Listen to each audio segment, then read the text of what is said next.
We have here the two of coins energy. Okay, I'm picking up that someone here is trying to be balanced when it comes to finances, or there could be other situations here. Let's all find out. Pero tingnan mo, ang lakas ng alon sa likod, no? Okay? So, nakikita ko rito mga babes, no, na parang meron ditong energy, no, na parang sinusubukan niyang i-balance yung pera niya or kaperahan niya related to money, but this could be other situations as well for others of you. Let's all find out. Yeah. See, ang lakas ng alon. This person wants to move into calmer water. See? Ayun, no? Dito, malakas yung alon. So, gusto niya tumawid sa kabila kasi, oh, diba? Mas kalmado doon. So, gusto niya makaalis dun sa sitwasyon na yun. Yan. So, I'm seeing this person here fighting na makarating dun sa calmer water with the Five of Swords energy. Okay, let's all find out what's happening here.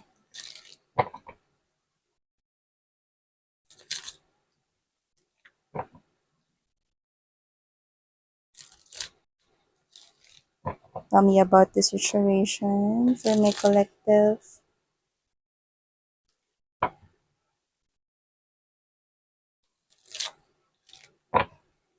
See? Sinusubukan niya talagang i-balanse ito. Pero parang ang hirap. What is this all about? Parang gusto ko na makalo sa sitwasyon na to. Paano? Ano bang gagawin ko? Yan.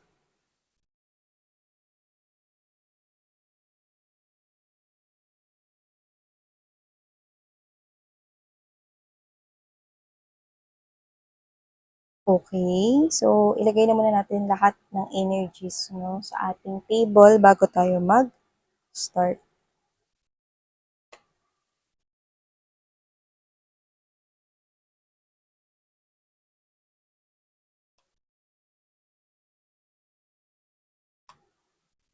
Oh.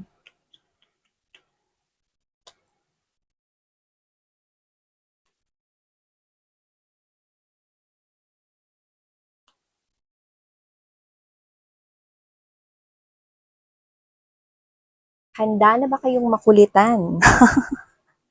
Kasi yun na nakukuha ko rito, no? Meron ditong isang energy na very persistent, no? Nakikita ko na kukulitin niya kayo rito, no? Yan, no? Yun na nakukuha ko dito. Like, hindi siya magsasawa, no? Nakulitin at magpabalik-balik sa'yo. Yan nakukuha ko dito. So, try natin ang paglalapag. Taray ng energy. Dati ka bang mandirigma? Taray. So, yan. Okay. So, urong natin no, nagre-reflect kasi. Okay. Okay. Okay, good. So, hey there mga May Loves Collective. Thank you so much po sa patuloy at wala ninyong sawa na pagsuporte sa akin dito sa channel na to. At sa mga new subscribers, thank you so much sa pag-inyong drop by rito. Sana magstay rin kayo rito sa community namin. Welcome kayo here mga May Loves. No? At sa mga returning subscribers, yan, no, ito na naman tayo sa ating Chika of the Day.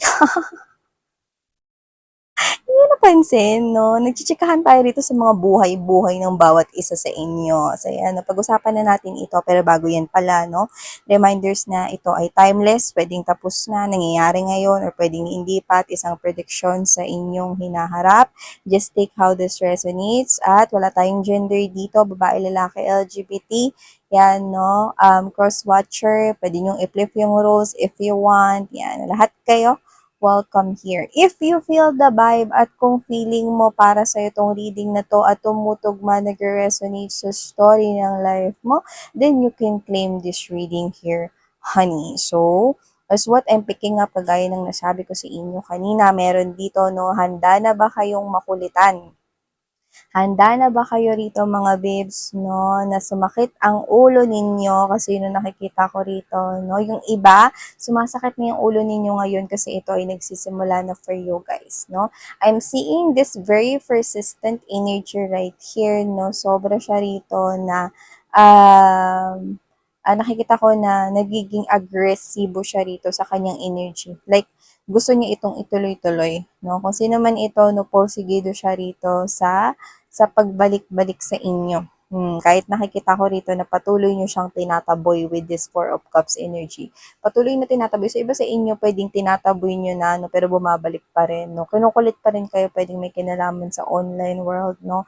Chat, text, tawag, video calls, no? Gumagamit ng mga social media platforms, messengers, Instagram direct message, no? O tinatawag natin na DM, yan. At yung iba pwedeng Viber, kahit ano, email, no? Yan, no? Para makuha ang inyong atensyon, no? Nagpapabalik-balik na siya rito, pero ikaw, Four of Cups energy, no? You're saying no. Pwedeng dinidedma mo, no? Pero pwede yung nakukuha ko energy ninyo na bibwisit ka na. Yung iba na mangyayari pa lang ito, mabibwisit pa lang kayo. So, kinakailangan nyo rito, no, ng mahabang pasensya, no. Bakit ba, miss yan? Bakit ba tinataboy ko na yan, pabalik-balik pa rin? Yan, no. If this is your reading right here, with this Three of Wands energy, Seven of Coins, okay, I'm picking up that this is you, pwedeng una mo siyang hinintay. Pwede mo siyang unang hinintay, no, na bumalik sa'yo or gumawa ng paraan na una or mauna rito, no, na magparamdam. Noon yon. Kasi with the Seven of Coins energy, pwedeng lumipas na rin yung matagal na panahon, no? Eto na parang nakapagsimula ka na. Pwedeng nauna ka na intayin siya. Pwedeng nauna ka, no, na mag-waiting sa kanya na bumalik siya sa buhay mo or mauna siyang mag-text, mag-call sa'yo or gumawa ng paraan upang hanapin at mag-reach out sa'yo, no? Pero pwedeng ang tagal rin kasi nung time period na yun, no? To the point na pwedeng ang dami na talaga nangyari. Oo, no? Kasi sa isang ano nga lang, 'di ba? Sa isang minuto, ang dami na nangyayari, no? Dumating na yung Shopee, may bumiling yelo, nag-text mama mo, no? Ang daming nangyayari sa loob lang ng isang minuto. So ito, ang tagal mo rin siya sigurong hinintay. Pwedeng nagsawa ka na, or pwedeng marami ka ng bagay na na-realize yung nakita ko rito eh. Yan, no? Eh, nakita ko na nagsimula ka rito. Yung something na hindi talaga mawawala sa'yo. So, pwedeng itong connection na to, no, is pinaniwalaan mong magtatagal or long-term commitment na talaga to, no, para sa'yo. Pero, yun nga, no? Nakita ko rito na ngayon, baliktad na. Nakita ko na siya na itong naghihintay sa'yo rito, no? Naghihintay rito na yung kanyang paghihirap, yung hina-harvest niya rito na effort, no? Kasi maglalagay siya sa'yo ng effort dito eh. Mag-e-effort itong tao na to upang suyuin ka, amu-amuhin ka rito, no? Yan, no? Upang siya ay pabalikin mo sa mundo mo, no? Bakit babis yan? Itinatabi ko na nga siya rito, yan, no? See, mga babes, hindi ko alam kung ano talaga very specifically yung pinagdadaanan niya. Like, literal hindi ko alam kung natanggal ba siya sa trabaho o ano man, no? Pero dito mga babes, no, with this Page of Coins energy, Six of Coins in reverse, and Nine of Coins in reverse. Yan, no? Hindi ko naman nakukuha na natanggal siya sa trabaho or what, no? Pero kasi sinusubukan niya namang magsimula, no? Na may kinalaman sa money and coins, no? Pero ba't ganun parang wala pa rin. Yan, no? Alam mo kung bakit siya babalik, my love? Kasi sa'yo, nung kayo pa, masagana siya. Eh, dito, babalik siya kasi natatakot siya rito magutuman. Alam mo, sinabi ko na yung diretsahan kasi yun yung nakikita ko. I'm seeing foods. I'm seeing foods. Okay? But also, fruits and veggies is also symbol of abundance and prosperity. So, wala siya nun ngayon. Natatakot siya magutom. Natatakot siya rito mga babes, no? Na yung iba, siguro hindi siya natatakot magutom, pero natatakot siya rito mga babes, no? Na hindi niya rito ma-provide yung sarili niya. Ano man yan. Okay? Pero dito, sa case na to, yung iba kasi pwedeng hindi niya masuportahan yung luho niya. Hindi ko alam kung ano nangyari sa inyo, ba't kayo nagkahiwalay nito? Ba't naputol yung connection ninyo kasi hindi ko naman yung nakita dito. Pero whatever the case may be, nakita ko na nai-stuck siya ngayon sa sitwasyon niya at palala ng palala with the 8 to the 9 of swords. Okay? At sa kakataboy niyo sa kanya, nawawalan siya ng pag-asa pero hindi ko siya nakikitang hihinto. Kung sino man 'to na natatakot siya rito na parang magutom, parang natatakot siya rito na parang, hindi naman sa punto na parang magpalaboy-laboy na lang siya diyan, 'no, na wala siyang makain or what, 'no, hindi naman gano'n, pero natatakot siya rito, okey? About that, dun lang naglalaro, 'no, yung magutom or natatakot siya rito, 'no, na hindi niya masuportahan. So, puwedeng nangungupahan siya ngayon kasi nakakita tayo dito ng parang, alam mo yung patong-patong na na mga ano, utility bills or puwedeng ganito, example, bibigay ako ng example. Nangungupahan siya siguro, 'no, puwede rin naman na marami siyang bayarin, 'no, hindi niya kayang suportahan, hindi kayang suportahan nung trabaho niya, kung meron man, okey? Kasi general reading 'to mga mahal, kaya nagbibigay ako ng example. Pero sa iba, ito yung eksaktong situations nitong person na 'to, okay? Because I'm seeing that literally, that's a Meralco bill, okay? And it's so patong-patong, so malamang meron pang postpaid, na mga kailangang bayaran na bill. Puwede rin naman na may loan pa siya, okay? Plus benefits pa ikakaltas mo sa sahod niya. Bayad pa siyang upa, 'di ba? O tas may masisira pa na gamit, okay? May mga either ganito, 'no, may sumasabay, 'no. Akala niya coincidence, hindi, walang coincidence sa mundo, mahal, 'no. Feeling niya gano'n, lalo na kung hindi siya aware of his or her surroundings, okay? Pero ito kasi ay mga negative things na siya rin yung nagke-create, kaya niya naa-attract rin. Problemado siya pagdating sa mga bills, problemado siya sa food niya, kakain pa siya. Hindi niya masuportahan yung sarili niya. Kung ang dahilan pa nito is third party, 'no, or naghanap ng iba, wala siyang pang-date. Anong papakain niya sa third party? Wala, 'di ba? So, nakikita ko rito, nabibigatan siya sa sitwasyon niya pagdating sa pera. Money talaga.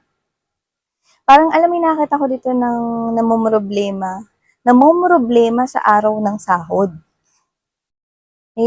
Kasi yung sahod niya, tititigan niya lang tapos mawawala na. Parang magic, no?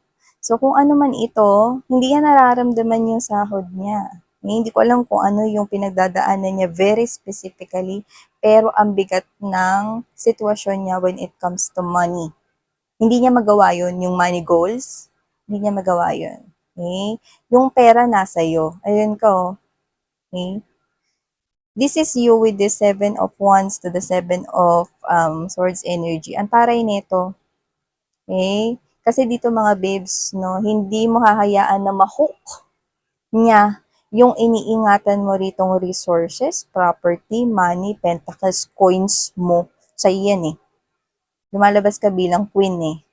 Siya lumalabas bilang page. Pagdating talaga sa status, parehas kayo may hawak ng coins. Pansinin mo. Nakita mo ba, mahal? Ay, blurred pala. Ayan na, parehas kayo may hawak ng coins. Pero, page to the queen, isipin mo yun. Ang layo ng gap pagdating sa pera. Nakaka-LL ka. Nakaka-LL miss yan. Nakakaluwag-luwag ka when it comes to money. At napapaligiran ka pa ng abundance. You have flowers, you have lots of trees, lots of greeneries, plants. Okay? Ibig sabihin, papunta ka sa pag-bloom, no? Pagsibol dito, no? Ang pag-asa na may kinalaman sa pera ay mas nakikita ko sa sahid mo. And you're protecting that from this person here. But this person will make kulit kasi natatakot siya rito magutom, natatakot siya rito. Dami niya ka natatakutan, no? Natatakot siya rito na mawalan siyang kuryente. Parang ganun. Takot siya rito na parang maputol yung tubig kasi hindi niya nabayaran, no? Natatakot siya rito na palayasin siya kapag hindi niya nabayaran yung upa niya. Mga ganun. Or parang pag hindi niya natustusan na rito mga babes, so natatakot siya rito na magutom, pumayat, yung mga ganyan, natatakot siya na may kinalaman sa pera. Pera, pera, pera, pera, pera, pera, pera, pera. Yan, no, yung nakikita ko rito. Gina G. Ang daming paggalaw, pera, pera, pera. Nag-exercise, hindi pa kasi ako nag-stretch yung mga babes. No? Dinaan ko na dito, hindi pwede. So, yun nga mga babes, no? Yan, nakikita natin dito. Okay? So, yun nakikita ko rito. Kasi alam mo, nakabaliktad kasi itong six of coins in reverse, no? At nasa middle yun na reading niya. So, you were so generous. Sobrang mapagbigay ka sa kanya in the past. That's what I'm picking up. 'Di ba? So, pinagsisisihan niya na umalis siya sa koneksyon na 'to. Kasi maaaring noon nakakain niya yung mga gusto niyang pagkain, 'no. Not literally na kagaya ng isang pero, 'no, yung mga prinsipe no'n 'no, sa mga pero-pero dati mga babes, pero-pero, 'di ba? Yung parang nakasabit yung prutas 'no, tapos ikakainin na lang 'no, ganyan 'no. Hindi naman to the point na gano'n, pero sa piling ninyo, nabibigay niyo yung mga pangangailangan niya, napo-provide niyo. Kunwari ganito, kailangan ko pala ng ano, ng white t-shirt sa trabaho namin. Pero kailangan palitan. Pwede bang bili mo kung 5 nun? Yan, no? Example, ganun, no? So, ikaw nagpo-provide ng mga pangangailangan niya, no? Alam niyang may kaagapay siya. Kaya yung mundo, yung bigat ng may kinalaman sa pera, no? Alam niya na magaan kasi alam niya na tutulungan mo siya na pasanin ito. Tutulungan mo siya na mapagtagumpayan ito. Nabubulol. Mapagtagumpayan ito. So, nakikita ko na kung ano man 'tong mga babes. So, nakikita ko na kinukulit at kukulitin niya kayo rito, no? Kasi sa inyo niya nakikita rito yung pag-asa. Ayan, naririnig ko yung kanta ni Justin Bieber, no? Alam niyo yung mga babes, no? I will never say never. I will fight till forever. Make it right, yan, no? Whenever you knock me down, I will just stay on the ground. Pick it up, pick it up, pick it up. Yan, no? So, ibig sabihin nun, this person will never ever say never. Yan. No? Hindi talaga siya titigil because Five of Swords energy is someone who will fight. Yan, no? I will fight till forever. Make it right. Yan, no? Itatama niya raw rito. Yan. Ikaso, super protective naman kayo rito sa self ninyo. Nawala na kasi yung trust niyo sa kanya eh. Kaya nakikita ko na paulit-ulit niyo siyang i-reject at paulit-ulit rin siyang babalik dito kasi, yan no, I will fight till forever. Forever, walang katapusan, di ba?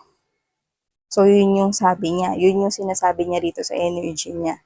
Kasi natatakot siya rito eh. Natatakot siya rito. Yan, na may kinalaman sa money. But you're saying no. Okay? So, yan. Ito ang nakukuha nating mensahe for you guys. Your person is experiencing some kind of big situations with S when it comes to money. And this person probably needs you back. I need you back. Yan. I need you to give me money. Yan. Hindi ba yun yung lyrics nun? So, yan. Ito ang mga mensaheng nakuha natin for you guys. Thank you so much, Arangel Love and Light. Yan.